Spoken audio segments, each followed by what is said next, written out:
Uh, Mic test 1, 2. All right, let's get it started.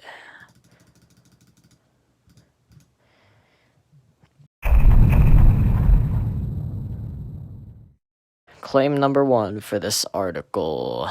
The article claims that there is little to no link between use of digital technology and the increase for mental health problems for teens.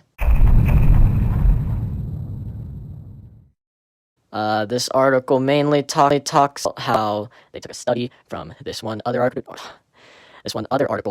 that took 430,000 teens from the UK and the US, and basically they had them take a test on their mental stability. So like, oh, do you have tendencies to do this or that? And they also were to be rated, or they also rated how much they use technology. And this was on a scale from 1 to 5. All right, so what you're seeing on your screen right now is currently a chart or a graph that shows basically the mental health problem that they had, and add to that the amount of points that they got on their test.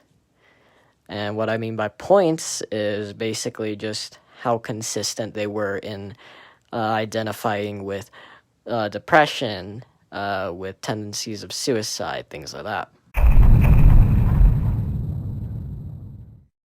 The reasoning for this claim is that basically if you looked at all of the evidence charts and graphs and took a really good look at them, you'll notice that there's some inconsistencies with the data that was resulted, I guess. What ends up happening is that you'll see like really low scores for something like depression, but then really high scores for conduct or likelihoods of conduct.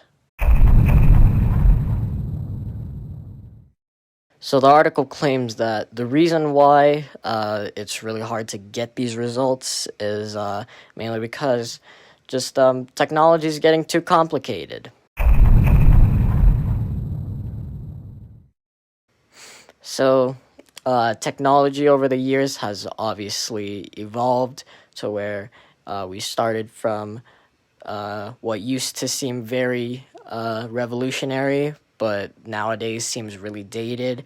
The phonograph, or the gramophone, basically the first device to ever record audio and play it back.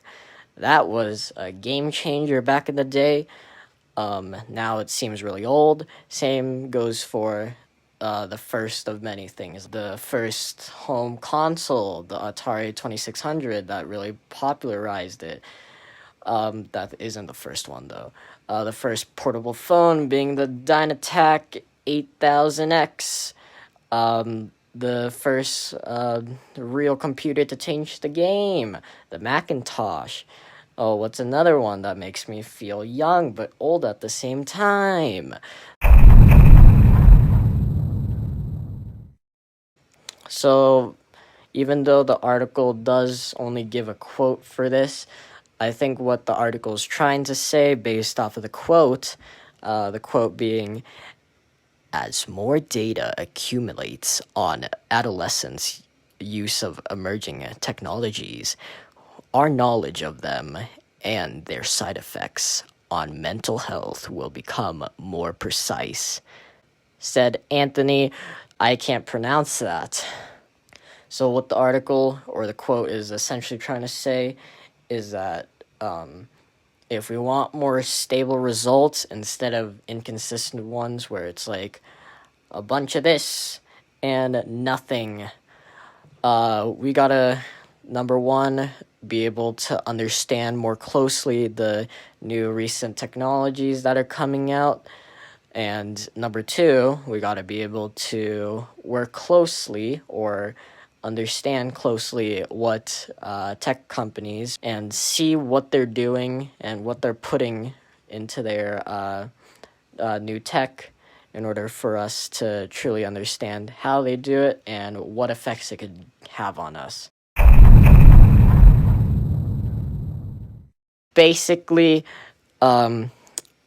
with more people using technology and technology getting more different, and people basically blaming technology, even though they're not really looking into other reasons, like maybe house problems. Most people are probably going to blame technology, even though we don't exactly know what it is yet compared to other things like school, which is pretty straightforward. Add to that, if we are able to know what the tech companies are doing to our smartphones, iPads, PS2s, or whatever, what it ends up happening is that we could get more stable results, and 100% or someone getting mental health problems from using this technology. So, hey, coming soon to an iPhone near you, you're gonna get a warning sticker or something that's like, hey, don't use this if you want to potentially get, I don't know, COVID. I don't even know if that's the right one. All right, it's 10:30. I want to go to sleep. Yay.